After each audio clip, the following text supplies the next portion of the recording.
हाँ भाई, देखिए मैंने सबसे पहले आपको बताया ट्रांजिशन एलिमेंट, सभी बच्चों को पता है। ट्रांजिशन एलिमेंट अगर कोई हमसे पूछता है तो क्या है, बहुत शॉर्ट में कंडीशन हमें पता है भाई। जितने यहाँ ऑफलाइन में बैठे हैं कोई बता सकता है? कोई भी ऐसा एलिमेंट जिसके एटम में या +2 आयंस में, आयंस कौन सा +2, इनकम्प्लीट डी होता है, वो ट्रांजिशन है। याद रखना group number 3 to 11 all transition element है, सिर्फ ग्रुप नंबर 12 नॉन ट्रांजिशन है। Group number 12 zinc cadmium mercury वो नॉन ट्रांजिशन है, बाकी सब क्या थे, ट्रांजिशन। एक तो हमने ये पढ़ा था। सेकंड कंडीशन, इसके बाद मैंने आपको जो डिस्कस करी थी कलर।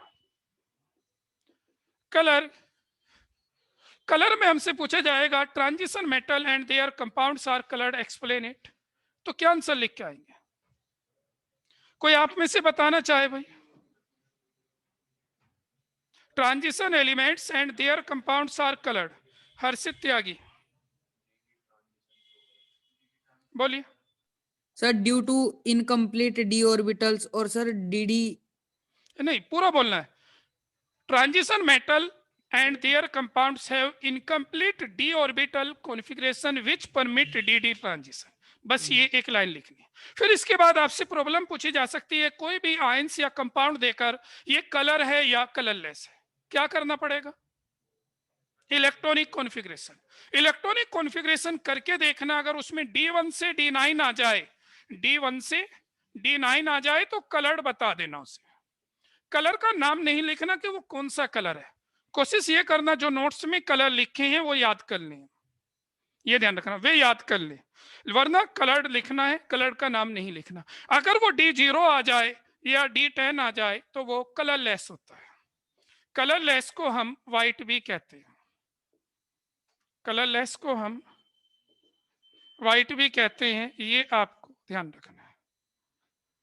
कलरलेस को हम वाइट भी कहते हैं, ये ध्यान देना। अच्छा, मैंने एक प्रॉब्लम और बताई थी इसमें, KMnO4 K2Cr2O7 में D0 कॉन्फ़िगरेशन है फिर भी कलर्ड है, क्यों?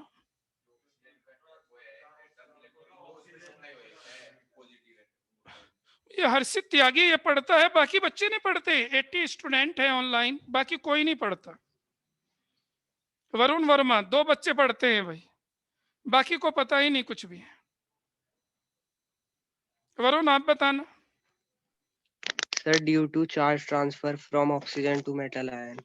Due to charge transfer from oxygen to metal ion, इसमें D0 वाले जो होते हैं KMnO4 का कलर पर्पल होता है, जबकि यहाँ +7 ऑक्सीडेशन स्टेट है, D0 है।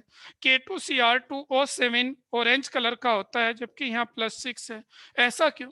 क्योंकि तो इसका रीजन है ऑक्सीजन से चार्ज कहाँ चला जाता है, इन मेटल के पास, ये ध्यान रखना। इसके बाद ये था कलर। कलर के बाद नेक्स्ट बस इतना ही पूछा जाएगा कलर में जितना आपको बताया। तो इनमें कहाँ आपको नोट्स पढ़ने की जरूरत है, जो मैंने कहा मैं पॉइंट्स बता रहा हूँ इन्हीं सही तरीके से याद कीजिए, समझिए। इसके बाद हमने नेक्स्ट कंडीशन पढ़ी थी मैग्नेटिक प्रॉपर्टीज। मैग्नेटिक प्रॉपर्टीज में क्या था बोलो, कराया था मैग्नेटिक, आपको बताया था। एक तो प्रॉब्लम आपसे पूछी जाएगी मैग्नेटिक प्रॉपर्टीज में, आपसे ये पूछा जाएगा कि स्पिन ओनली फॉर्मूला लिखिए। मैग्नेटिक मोमेंट का स्पिन ओनली फॉर्मूला किसके याद है?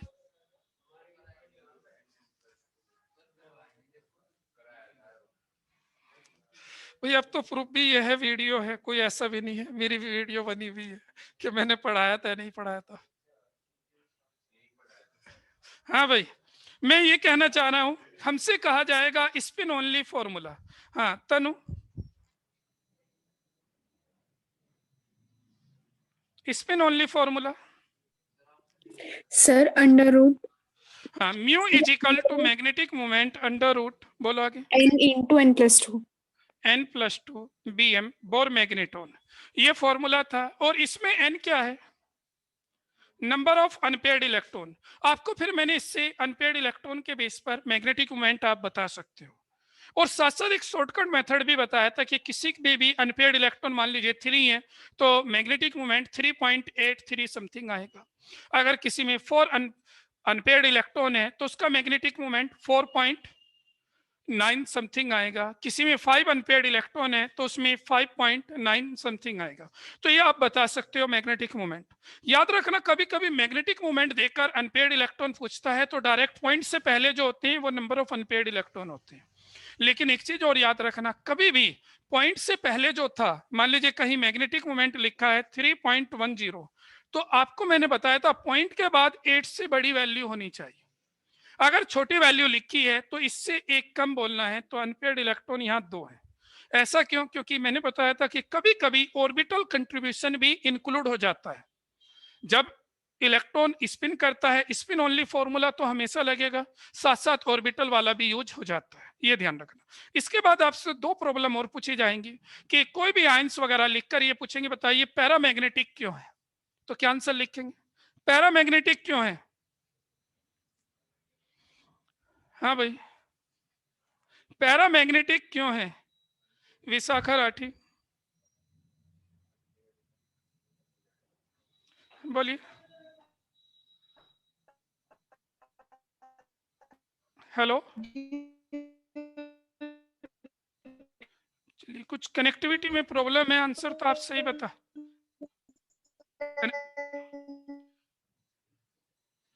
आपकी वॉइस इलेक्ट्रॉन। ठीक है, अनपेयर्ड इलेक्ट्रॉन की वजह से पैरामैग्नेटिक होता है। फिर आपसे पूछा जाएगा विच इज मोर पैरामैग्नेटिक, तो more number of unpaired electron. फिर आपसे पूछा जाएगा diamagnetic due to paired electron. अब जैसे मैं आपसे कुछ प्रॉब्लम पूछता हूं, देखो अगर आप थोड़ा सा समझ के पढ़ते हो तो कहीं डाउट नहीं होता।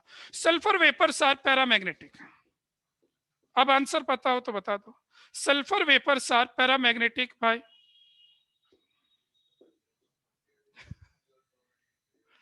अब इसमें सोचोगे तो काम खराब होगा।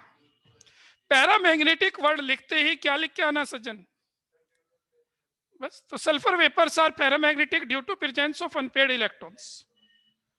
आपसे पूछा जाता है O2 gas is paramagnetic, O2 gas जो है ये पैरामैग्नेटिक है, क्यों है? Due to presence of unpaired electron. तो कहीं भी अगर आपसे ये कहता है कि कौन पैरामैग्नेटिक क्यों है या डाईमैग्नेटिक क्यों है, डायरेक्ट आपको आंसर बोलना है इसमें अनपेयर्ड इलेक्ट्रॉन है, इसमें नहीं है, ये ध्यान रखना। हो जाएगा। अच्छा, दूसरी कंडीशन, अगर डाईमैग्नेटिक बोलता है तो पेयर्ड इलेक्ट्रॉन, मोर पैरामैग्नेटिक बोलता है मोर अनपेयर्ड इलेक्ट्रॉन। चलिए इसके बाद नेक्स्ट प्रॉपर्टीज हमने पढ़ी थी, मैं इस वजह से रिवाइज करा रहा हूं, ये चीजें याद होंगी तो आपको ध्यान दीजिए, आपको चैप्टर आता है। नेक्स्ट प्रॉब्लम थी, इसके बाद ध्यान दो भाई जरा, कॉम्प्लेक्स फॉर्मेशन। कॉम्प्लेक्स कौन बनाता है? सबसे पहले कहा जाएगा ट्रांजिशन मेटल कॉम्प्लेक्स बनाते हैं क्यों, कौन बताएगा? ट्रांजिशन एलिमेंट कॉम्प्लेक्स बनाते हैं क्यों? बहुत सारे बच्चे हैं भाई आपके तो। खुशी सहरावत। सर एमटीडी ऑर्बिटल है और स्मॉल साइज है और जो न्यूक्लियर चार्ज है वो ज्यादा है, इस वजह से बनाएगा। देखिए कॉम्प्लेक्स बनने में स्मॉल साइज है और न्यूक्लियर चार्ज ज्यादा है। सही, आपने ठीक बताए सारे पॉइंट। देखिए मैंने आपको बताया कॉम्प्लेक्स में होता क्या है, मेटल किसी लिगेंड्स के इलेक्ट्रॉन को अट्रैक्ट करता है। लिगेंड्स क्या है? कोई भी एक न्यूट्रल एटम, आयंस, कुछ भी हो सकता है जिसपे लोन पेयर हो। अब इसकी लोन पेयर को मेटल को अट्रैक्ट करना है। अब मेटल के अंदर क्या होना चाहिए? सबसे पहले तो इसका साइज छोटा होना चाहिए जिससे न्यूक्लियस पास हो। दूसरा, न्यूक्लियस में चार्ज ज्यादा होना चाहिए जिससे आसानी से खींच सके। और इन इलेक्ट्रॉन को प्लेस करने के लिए इसके पास खाली ऑर्बिटल होने चाहिए, क्योंकि ऑर्बिटल 3 टाइप के होते हैं, एक पूरे भरे हुए, एक पार्शियल फिल्ड, और एक कंडीशन आती है एम्प्टी। आपको पता है ये लिगेंड्स के इलेक्ट्रॉन कहाँ आ सकते हैं? लिगेंड्स अपने 2 इलेक्ट्रॉन के साथ आएगा और एक ऑर्बिटल में मैक्सिमम 2 इलेक्ट्रॉन आ सकते हैं, तो उसके लिए हमेशा हमें खाली ऑर्बिटल चाहिए।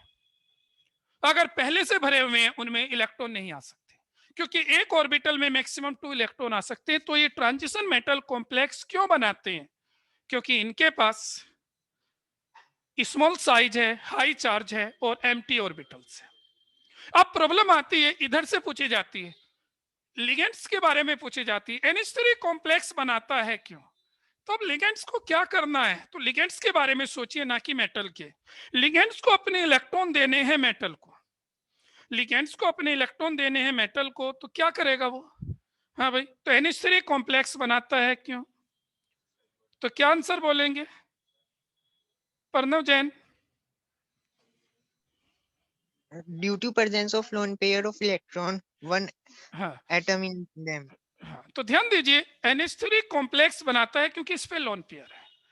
तो दोनों तरफ से सोचिए, प्रॉब्लम आपसे मेटल की तरफ से पूछी है या लिगेंड्स की तरफ से पूछी है। अगर मेटल की तरफ से पूछी है तो उसे इलेक्ट्रॉन खींचने हैं, तो उसके अंदर 3 फीचर्स होने चाहिए, स्मॉल साइज होना चाहिए, हाई चार्ज होना चाहिए और एम्प्टी ऑर्बिटल होने चाहिए। और अगर लिगेंड्स की तरफ से देखें, लिगेंड्स की तरफ से प्रॉब्लम पूछता है तो सिर्फ उसके पास लोन पेयर होनी चाहिए जो उसे देनी, और कुछ क्या प्रॉब्लम में बोल नहीं रहा, मैं क्या बोल रहा हूं मैं? अब एक बात बताओ, मैंने कहा मेटल में वर्ड यूज करूंगा, मैं कह रहा हूं ट्रांजिशन मेटल कॉम्प्लेक्स क्यों बनाते हैं, तो मैं मेटल के बारे में ही तो पूछ रहा हूं। तब तो ये 3 रीजन बोलोगे आप जो भी मैंने बताए, और मैं कह रहा हूं NH3 कॉम्प्लेक्स क्यों बनाती, अब मैं मेटल बोल रहा हूं क्या? बोलो।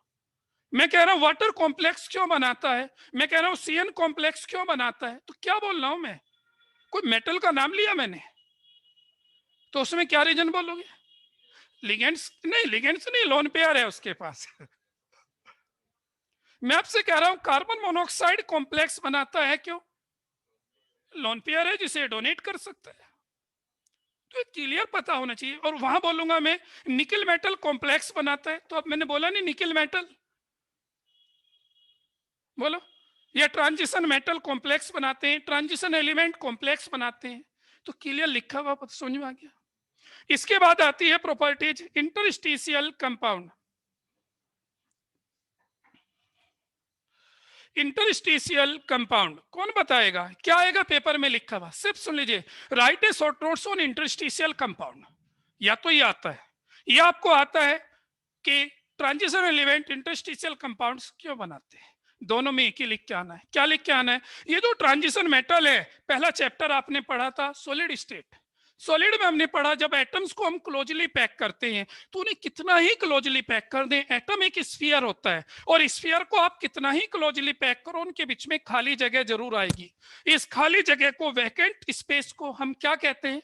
वॉइड्स या इंटरस्टिशियल साइट। तो ट्रांजिशन मेटल में साइट होती है, और इस साइट में छोटे atom like carbon, hydrogen, nitrogen fit हो जाते हैं, और उन कंपाउंड्स को हम क्या कहते हैं? Interstitial compounds. तो हमसे क्या पूछा जाएगा? हमसे पूछा जाएगा ट्रांजिशन एलिमेंट इंटरस्टिशियल कंपाउंड्स क्यों बनाते हैं, तो हम कहेंगे कि transition elements have interstitial site in their crystal lattice in which small size atom like carbon, hydrogen, boron, noble helium fit हो जाते हैं, जिसमें या which occupy by small size atoms. As a result, they form interstitial compound. बोलो, कोई problem? और ये जो इंटरस्टिशियल कंपाउंड होते हैं नॉन स्टोकियोमेट्रिक होते हैं, इनमें कैटायन एनायन का रेशियो फिक्स नहीं होता। भाई यहाँ वॉइड्स में जाना है तो एक जब कंपाउंड बनना है, एक बार ज्यादा एटम चले गए, एक बार कम चले गए, तो इनके नंबर्स फिक्स नहीं होते, ये आपको याद रखना है। नेक्स्ट कंडीशन पे ध्यान दीजिए।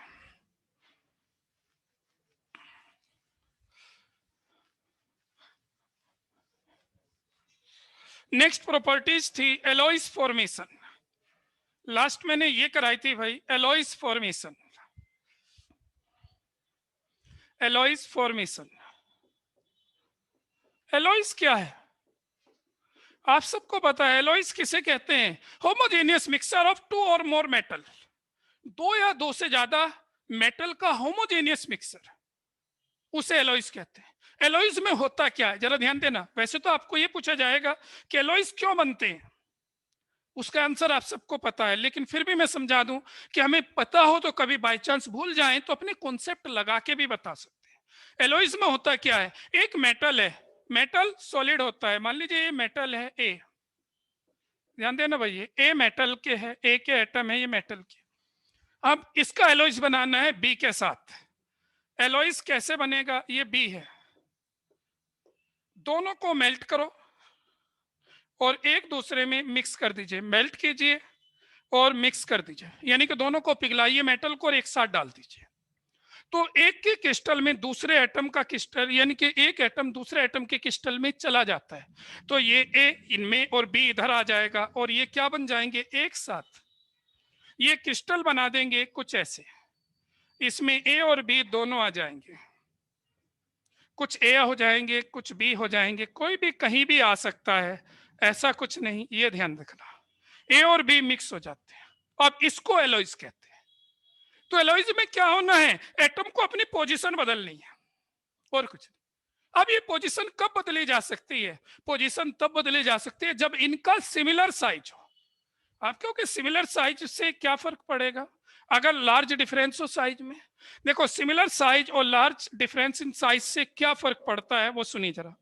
अगर दोनों का सिमिलर साइज है तो एक दूसरे की जगह ले सकता है। अगर लार्ज डिफरेंस होता साइज में, एक बहुत बड़ा होता एक बहुत छोटा होता, तो पता है क्या होगा, अगर हम इन दोनों को मेल्ट करके एक दूसरे में मिलाएंगे, ध्यान देना जरा, इन दोनों को मेल्ट कर दे और इन दोनों को मिलाए, तो ये क्या करेगा, इस जगह नहीं जाएगा, ये जो बीच में खाली जगह है इसमें चला जाएगा, ये जो बीच में खाली जगह है इसमें चला जाएगा। ए तो अपनी जगह रहेगा, बी कहां चला जाएगा, वॉइड्स में चला जाएगा, छोटा एटम वॉइड्स में चला जाएगा।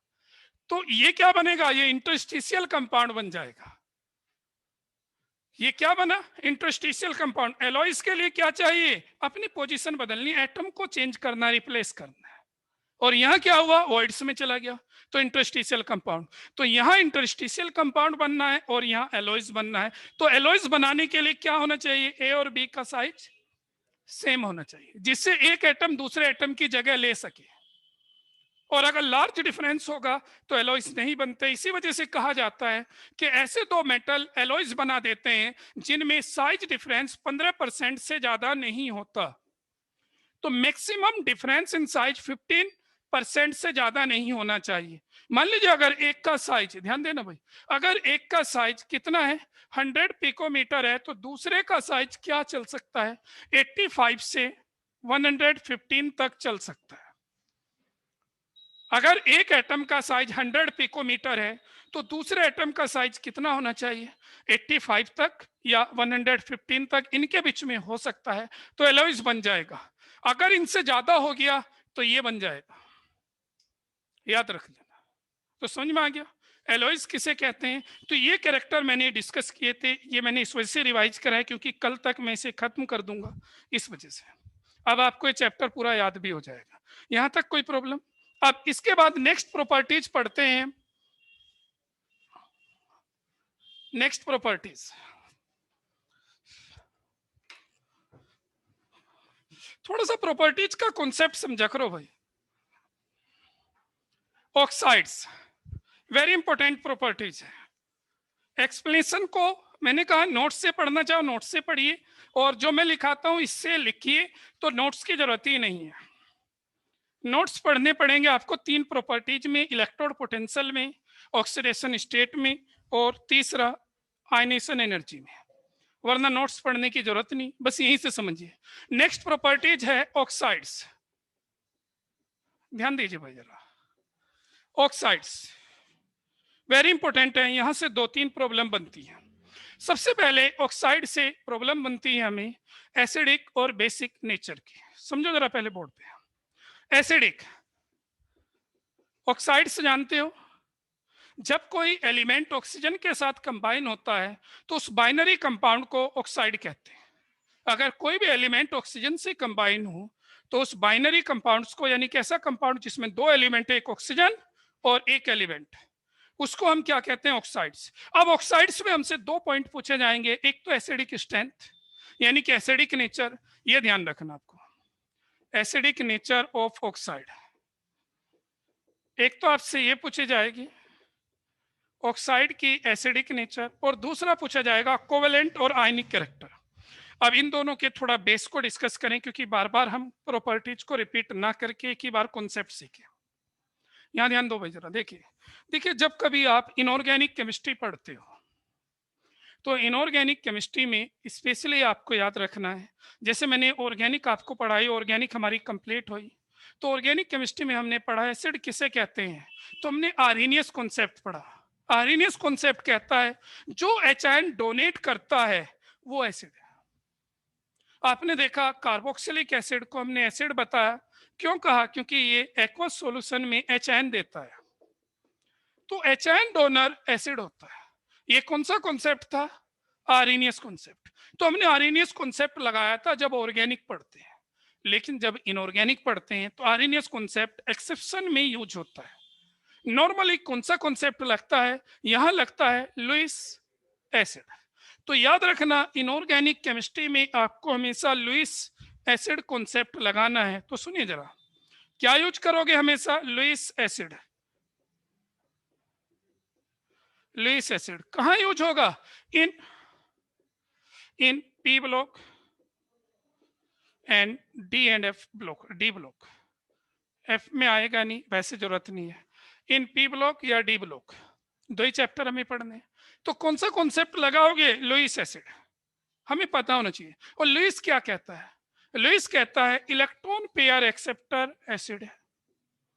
इलेक्ट्रॉन पेयर एक्सेप्टर एसिड है। जो इलेक्ट्रॉन पेयर को एक्सेप्ट कर ले वो एसिड है। अब इलेक्ट्रॉन पेयर को कौन एक्सेप्ट करेगा? दूसरे एटम की इलेक्ट्रॉन पेयर को। आप खुद सोचना, मैं आपके सामने यहाँ 2 पॉइंट लिखूंगा, आप सोच के बोलना बस। इलेक्ट्रॉन पेयर अट्रैक्ट नहीं, एक्सेप्ट कर लेना, अपने पास ले आना। अट्रैक्ट का मतलब थोड़ा सा अपनी तरफ खींचना, और एक्सेप्ट कर लेने का मतलब गेन कर लेना। तो electron pair acceptor Lewis acid होता है। और इसी को आपको देखना है, जो जितनी जल्दी इलेक्ट्रॉन पेयर को एक्सेप्ट करेगा वो उतना स्ट्रॉन्ग एसिड होगा। पूरे पी ब्लॉक और डी ब्लॉक में यही कॉन्सेप्ट काम करेगा, कभी गलत नहीं होगी, कोई भी problem.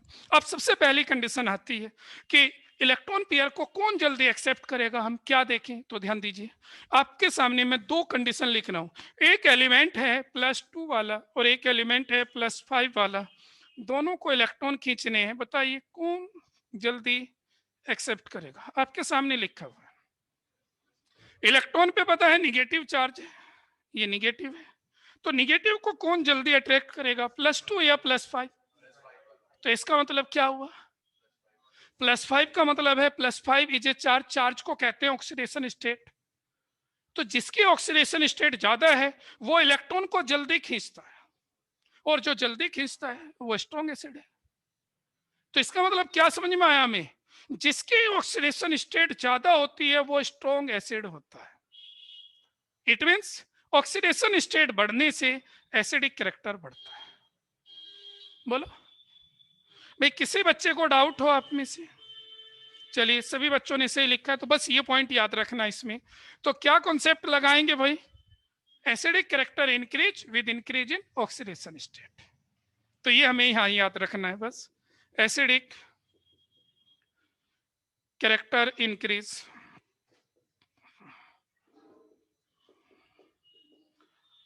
acidic character increase with increase in oxidation state। अब पता है पेपर में देखूं आप में से कितने बच्चों का आईक्यू ठीक है, एक्सप्लेनेशन कौन अच्छी बताता है। ये कॉन्सेप्ट में यहां कोई डाउट हो तो बता दीजिए। अब जो मैं प्रॉब्लम लिखूं उसका आंसर आपको बताना पड़ेगा, वरना यहां कोई डाउट हो तो बता दीजिए। लुईस एसिड क्या है? जो इलेक्ट्रॉन पेयर को एक्सेप्ट करे वो लुईस एसिड है। और इलेक्ट्रॉन पेयर को कौन एक्सेप्ट करेगा? जिस पे ज्यादा चार्ज होगा। पूरे डी ब्लॉक में ये याद रखना। और ज्यादा चार्ज को कहते हैं ऑक्सीडेशन स्टेट। जिसकी ऑक्सीडेशन स्टेट ज्यादा होगी वो स्ट्रॉन्ग एसिड होगा। अब आपको एक प्रॉब्लम आएगी, सुनिए जरा, ये मैंने बता दिया क्या अप्लाई करना है, लुईस एसिड और कुछ नहीं। चलिए अब जरा ध्यान दीजिए, एक एग्जांपल लिखा दूं।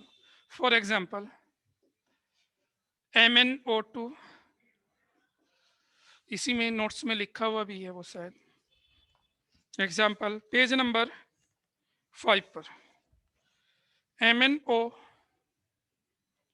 MnO2, तीसरा है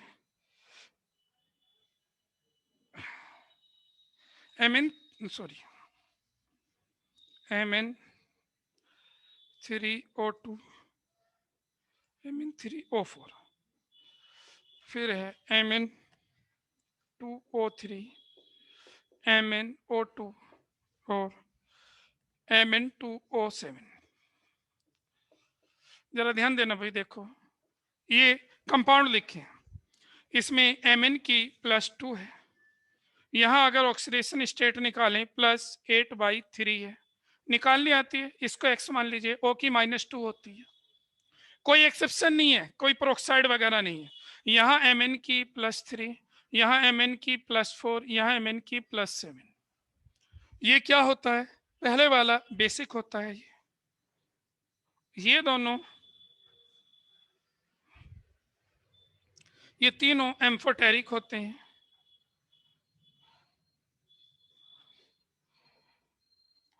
और ये एसिडिक होता है। अब मान लीजिए पेपर में ये लिखा हुआ हो आपके सामने, फिर आपसे पूछा जाए एक्सप्लेन इट, सोच समझ के बोलना भाई। ये लिखा हुआ है आपके सामने, पेपर में लिखा हुआ आएगा, इसको एक्सप्लेन कीजिए। कौन बताना चाहेगा भाई? सोच लीजिए मैं क्या कह रहा हूं।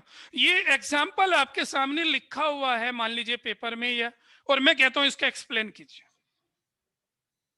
हाँ, एक प्रणव जैनी है क्या भाई? यहाँ वरुण वर्मा है, चलिए वरुण बोलो। Yes sir. Sir oxidation state बढ़ने से एसिडिक कैरेक्टर बढ़ रहा है। अच्छा, तो ये सही बोला आपने। इसमें क्या लिखना है? इन lower oxidation state it is basic and in with increase in oxidation state acidic character increase. तो हम ऐसे बोलेंगे, एक तो हम ये लाइन लिख देंगे कि acidic character increase with increase in oxidation state, और साथ में लिख सकते हैं तो लोअर ऑक्सीडेशन स्टेट में बेसिक है, हायर ऑक्सीडेशन स्टेट में एसिडिक है, और इंटरमीडिएट में एम्फोटेरिक है। तो बस ये इसका एक्सप्लेनेशन है, जो ऊपर वाली लाइन थी ये एक्सप्लेनेशन है। तो ध्यान रहेगा, अगर कभी भी आपसे पूछा जाए कौन एसिड है कौन बेस है, तो लोअर ऑक्सीडेशन स्टेट में बेसिक होता है, हायर ऑक्सीडेशन स्टेट में एसिडिक। यानी कि ऑक्सीडेशन स्टेट बढ़ने से एसिडिक कैरेक्टर बढ़ता है।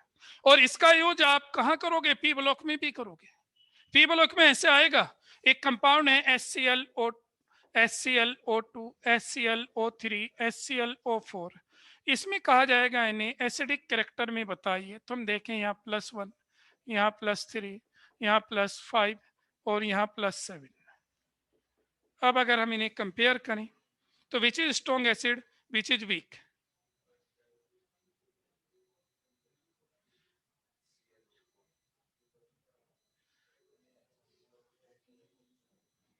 हाँ सृष्टि सिंह, वो एक्सप्लेनेशन हमें यूज नहीं करनी, हमें सिर्फ यहाँ ये देखना है, वो चीज अलग है। ये अगर ये 8/3 आ रही है, हाँ भाई सृष्टि यहाँ ध्यान रखना, यहाँ 8/3 आ रही है तो वो एवरेज है, उस चीज को मत ध्यान दीजिए। मेन बस हमें यहाँ ये याद रखना है, हमें याद रखना है कि ऑक्सीडेशन स्टेट बढ़ने से एसिडिक कैरेक्टर बढ़ता है। इसका यूज नहीं करना कि ये अनकॉमन है या कॉमन है। यहाँ एक्चुअली ये एवरेज ऑक्सीडेशन स्टेट है, यहाँ दो ऑक्सीडेशन स्टेट होती हैं, एक +2 वाले होते हैं और एक +3 वाला, उन दोनों का एवरेज होती है।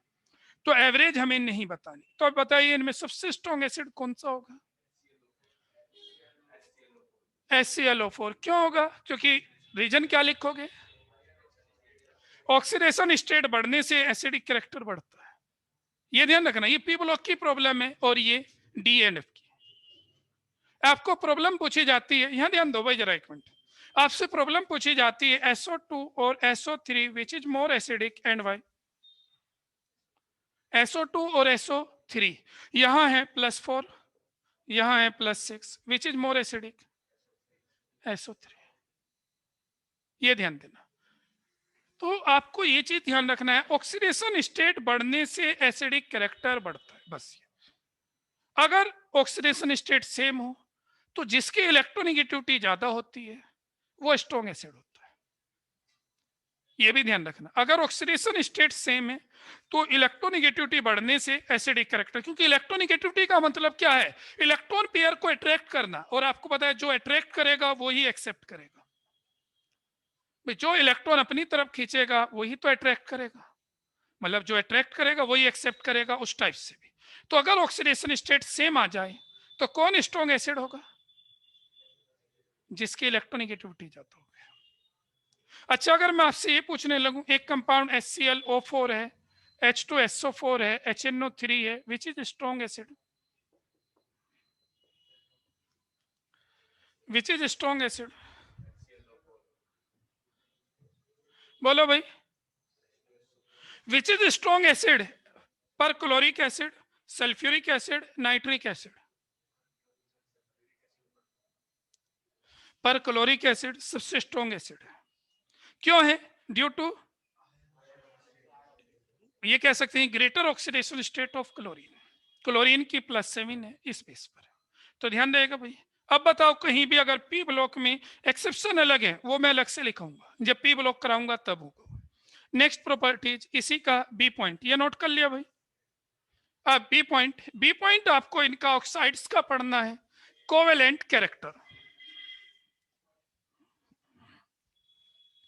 B, covalent character.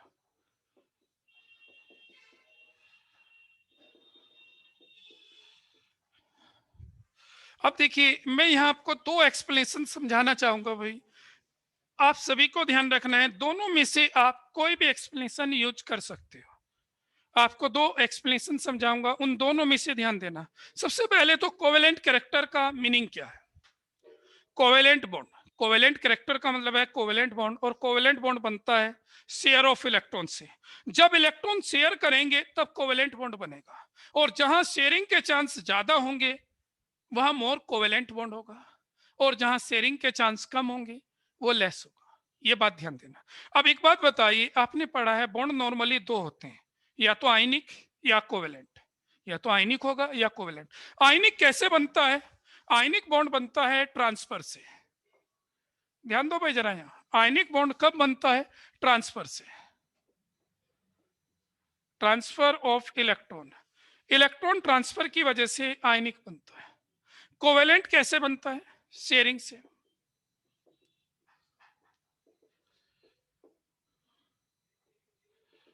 हाँ भाई, शेयरिंग ऑफ इलेक्ट्रॉन। अगर इलेक्ट्रॉन शेयर होंगे तो क्या बनेगा? कोवेलेंट, और अगर ट्रांसफर होंगे तो ये। अब मेरी बात ध्यान से सोचना और बताना कि भाई क्या पॉसिबिलिटी है। एक एटम है, उसको एक इलेक्ट्रॉन लॉस करना है, क्या आएगा? +1 चार्ज। एक एटम है, उसे 6 इलेक्ट्रॉन लॉस करने हैं,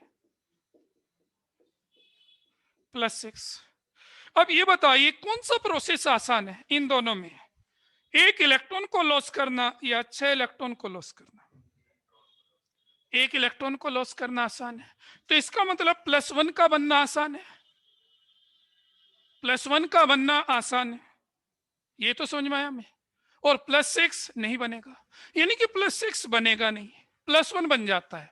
और +1 बनने का मतलब क्या है कि अगर हमें मेटल से +1 बनाना है तो वो इलेक्ट्रॉन लॉस कर देता है, और इलेक्ट्रॉन लॉस कर देता है तो वो क्या बॉन्ड बना सकता है? आयनिक। अब अगर मैं आपसे कहूं मेटल को 6 इलेक्ट्रॉन लॉस करने हैं, तो आप कहोगे नहीं करेगा, क्योंकि बहुत ज्यादा एनर्जी चाहिए। जब कोई एटम इलेक्ट्रॉन लॉस करता है तो इलेक्ट्रॉन कहां से जाता है? वैलेंस शेल से इलेक्ट्रॉन जाता है, और इलेक्ट्रॉन को निकालने के लिए एनर्जी चाहिए। उस रिक्वायर एनर्जी को हम क्या कहते हैं? Ionisation energy. तो अगर 6 इलेक्ट्रॉन लॉस कराने हैं तो 6 आयनाइजेशन एनर्जी आएंगी। First ionisation energy, second ionisation energy, third ionisation energy, fourth, fifth और सिक्स्थ, और सम ऑफ 6 आयनाइजेशन एनर्जी बहुत ज्यादा होगा। तो यानी कि 6 इलेक्ट्रॉन लॉस नहीं हो सकते। तो जब 6 इलेक्ट्रॉन लॉस नहीं हो सकते तो इसका मतलब क्या चांस बचा? मेटल को अगर 6 बॉन्ड बनाने हैं तो क्या चांस बचा? लॉस तो वो कर नहीं सकता, तो क्या करेगा? शेयर करेगा। इसका मतलब अगर कभी भी उसे हायर ऑक्सीडेशन स्टेट में बदलना है तो सिर्फ शेयर कर सकता है, और जब लोअर ऑक्सीडेशन स्टेट में बदलना है तो लॉस कर सकता है।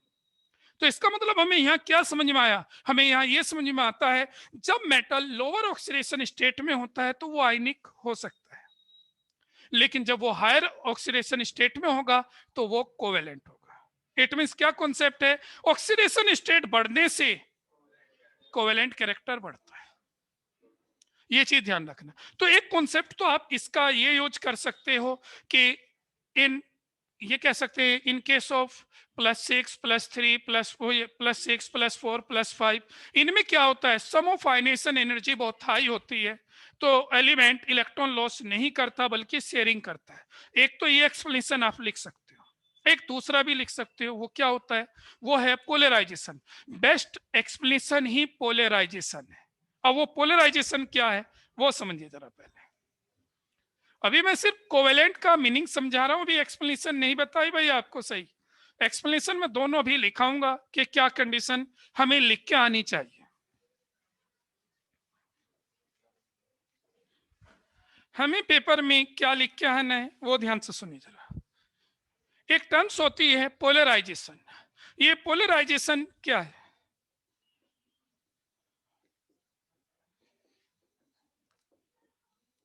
ध्यान दीजिए भाई, ये पोलराइजेशन क्या है? पोलराइजेशन होता है जब कभी कैटायन और एनायन एक दूसरे के नियर होते हैं।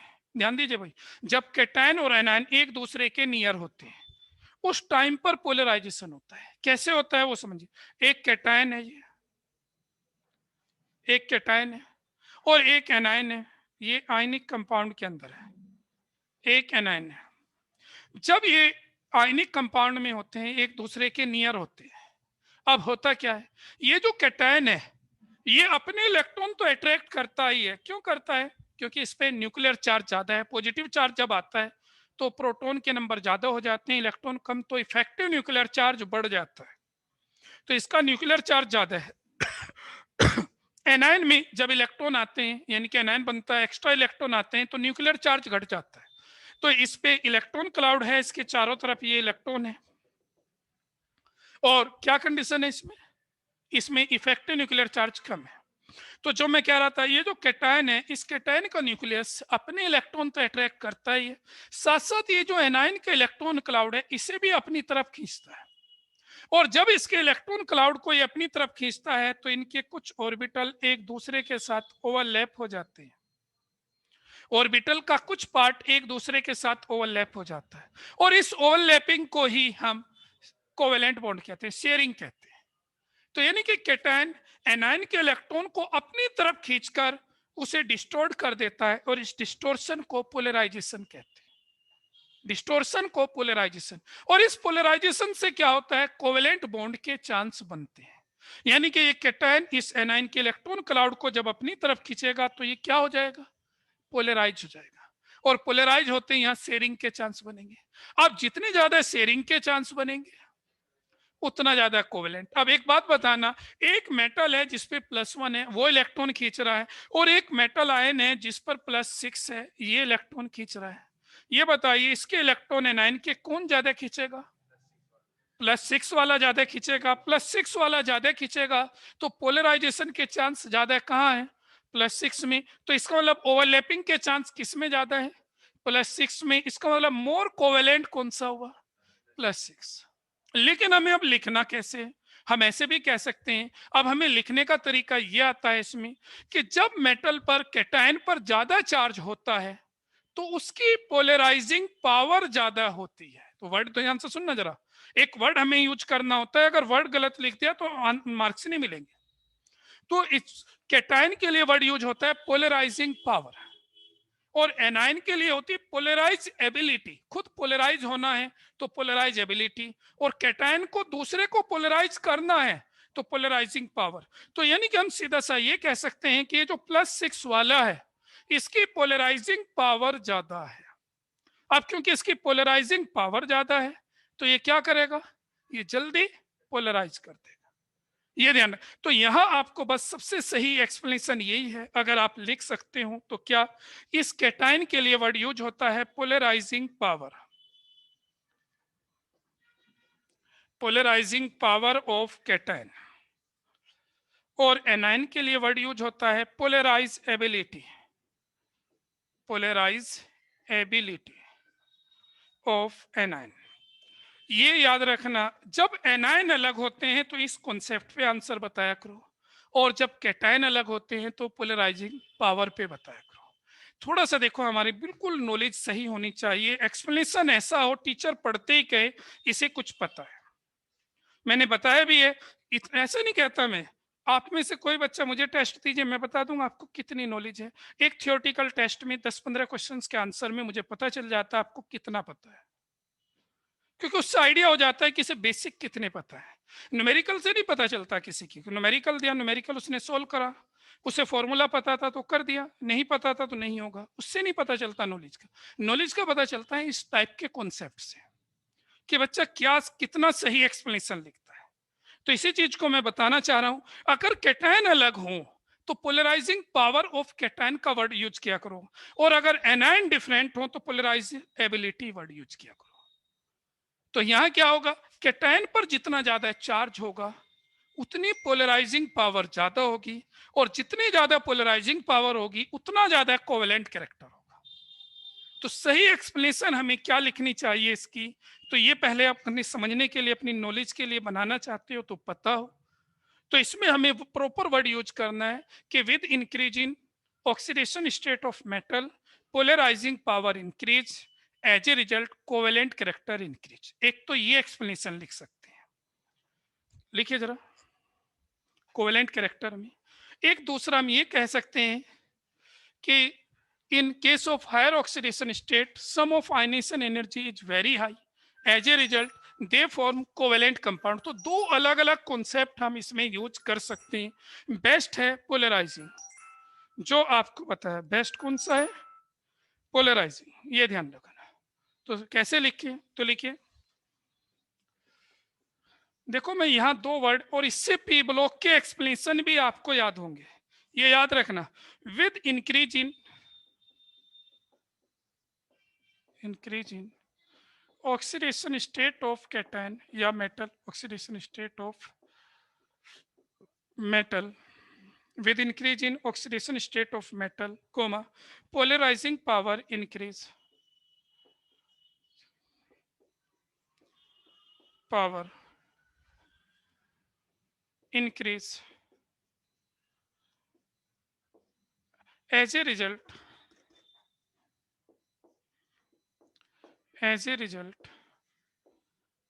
covalent character, as a result comma covalent character increase।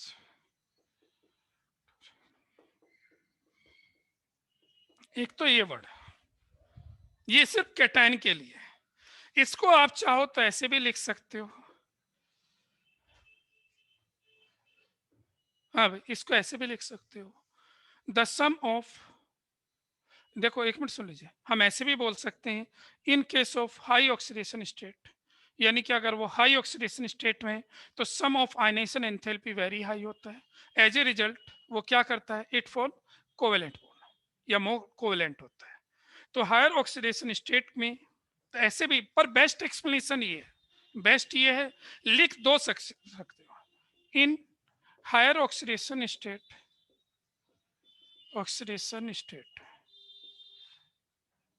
of metal, comma the sum of ionization enthalpy,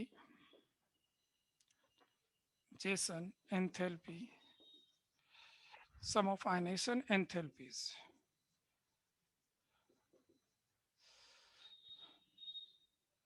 is very high, therefore as a result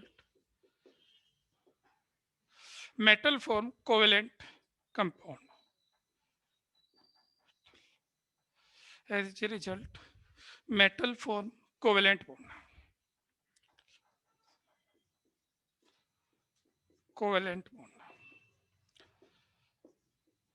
ये अब आपकी मर्जी है भाई। देखो मैंने दोनों बताए, बेस्ट एक्सप्लेनेशन लिख सकते हो तो ऊपर वाली है, और बाकी आपकी मर्जी, ये भी लिख सकते हो। In higher oxidation state of metal the sum of ionisation enthalpy is very high, जब वो हाई ऑक्सीडेशन स्टेट में होगा तो ज्यादा इलेक्ट्रॉन लॉस करने पड़ेंगे, तो आयनाइजेशन का सम बहुत हाई होगा, तो मेटल इस वजह से क्या करता है, लॉस करने की बजाय शेयर करके कोवेलेंट बॉन्ड बना देता है। अब ये तो बताओ, ये दोनों टर्म समझ में आई। अब मैं एनायन की बात करता हूँ, अगर एनायन डिफरेंट हो और आपसे पूछा जाए विच इज मोर कोवेलेंट, एक बात बताइए, एनायन का क्या होना है, एनायन के इलेक्ट्रॉन को खींचना है। एक बात बताइए, एक एनायन छोटा है जिसपे कम इलेक्ट्रॉन है, एक एनायन बहुत बड़ा है जिसपे इलेक्ट्रॉन ज्यादा है, तो बताइए किसके इलेक्ट्रॉन कोई खींचेगा जल्दी। तो यानी कि एनायन का साइज बढ़ने से पोलराइजेबिलिटी बढ़ती है, और कोवेलेंट कैरेक्टर बढ़ता है। भाई छोटा एनायन होगा तो देखिए एनायन ही इतना छोटा है, लाइक फ्लोरीन, कौन इसके इलेक्ट्रॉन खींचेगा? और एनायन है आयोडीन की तरह बिगर, यानी कि इस टाइप से, ये आयोडीन है, ये फ्लोरीन है, तो बताइए किसके इलेक्ट्रॉन को कैटायन जल्दी खींचेगा? बिगर वाले के। जिसके पास इलेक्ट्रॉन ज्यादा है उसी के तो जल्दी खींचेंगे, बोलो, वही तो जल्दी पोलराइज होगा। तो इसका मतलब एनायन का साइज बढ़ने से पोलराइजिंग पावर, पोलराइजेबिलिटी बढ़ती है, और पोलराइजेबिलिटी बढ़ती है तो मोर कोवेलेंट होता है। तो ये हमें यहां लिखना है, तो लिखिए जरा, एक ये पॉइंट बना लीजिए, with increase in size of anion,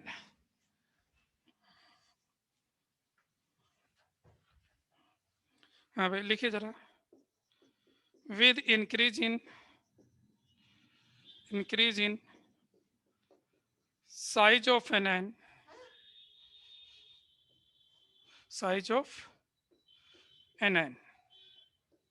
comma polarizability, हाँ भाई, with increase in size of anion, comma polarizability of anion increase, as a result covalent character increase.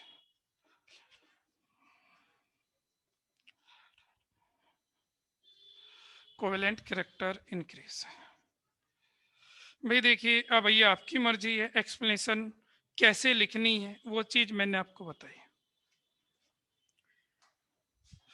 क्या समझाया फिर बता रहा हूं मैं, ध्यान से सुन लीजिए।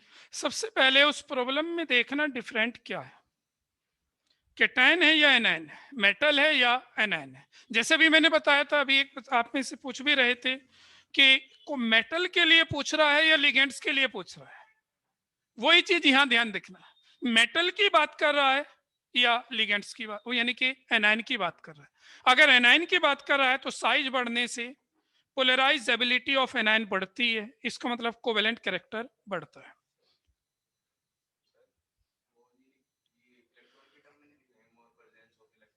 नहीं कुछ नहीं, बस ये वर्ड लिखा, टीचर इस वर्ड को ढूंढेगा आपके एक्सप्लेनेशन में है या नहीं। पोलराइजेबिलिटी किसके जाता है, बस ये वर्ड ढूंढेगा। जैसे मैंने बताया कैटायन के केस में पोलराइजिंग पावर वर्ड ढूंढेगा, क्या आपने लिखा है या नहीं लिखा है। बोलो भाई किसी बच्चे को कोई डाउट हो, आ गया समझ में? तो अब ये बताइए, यहां जैसे हम ऑक्साइड्स की बात करते हैं, ऑक्साइड्स की स्टडी करें तो विच is more covalent, which is less covalent, कैसे बताएंगे? जिसकी पोलराइजिंग पावर ज्यादा है वो मोर कोवेलेंट है, और जिसकी पोलराइजिंग कम है वो लेस कोवेलेंट है। और ऑक्सीडेशन स्टेट बढ़ने से पोलराइजिंग पावर बढ़ती है, तो इसका मतलब कोवेलेंट कैरेक्टर बढ़ता है। अच्छा, लेकिन यहाँ एक्सप्लेनेशन और भी आसान करके लिखा है, ऐसे आपको नहीं लिखना, सही एक्सप्लेनेशन वो है जो बताया आपको। यहाँ लिखा है कि लोअर ऑक्सीडेशन स्टेट में आयनिक है, हायर में कोवेलेंट है, ये सही एक्सप्लेनेशन नहीं, सही एक्सप्लेनेशन ये है, ये ध्यान रखना। तो अगर मैं अब आपसे पूछूं, बताइए एक कंपाउंड ये है, कंपाउंड है जो एक्सप्लेनेशन में लिखा है, ध्यान देना भाई जरा, MnO2 और या MnO है और एक Mn2O7 है, बताइए विच इज मोर कोवेलेंट, कौन सा मोर कोवेलेंट? Mn2O7। क्या लिखेंगे? हम लिखेंगे कि इन हायर ऑक्सीडेशन स्टेट या with increase in oxidation state, पहले ऑक्सीडेशन स्टेट लिख देंगे दोनों की, फिर लिखेंगे with increase in oxidation state polarising power of metal लिख लो, चाहे कैटायन लिख दो, of metal increase, as a result covalent character increase, ये ध्यान रखना। चाहे कैटायन भी लिख सकते हो, मेटल की जगह कैटायन भी लिख सकते हो। बोलो, कल देखिए 3 प्रॉपर्टीज कल हम डिस्कस करेंगे। तो कल मैंने बताया भाई 5 बजे से 5-7 मिनट पहले जरूर ज्वाइन कर लेना, ऑफलाइन ऑनलाइन दोनों हैं, कल संडे में भी याद रखना, ठीक है भाई, जिससे ये कल chapter most of the part इसका खत्म हो जाए, फिर नेक्स्ट चैप्टर कोऑर्डिनेशन हमें करना है।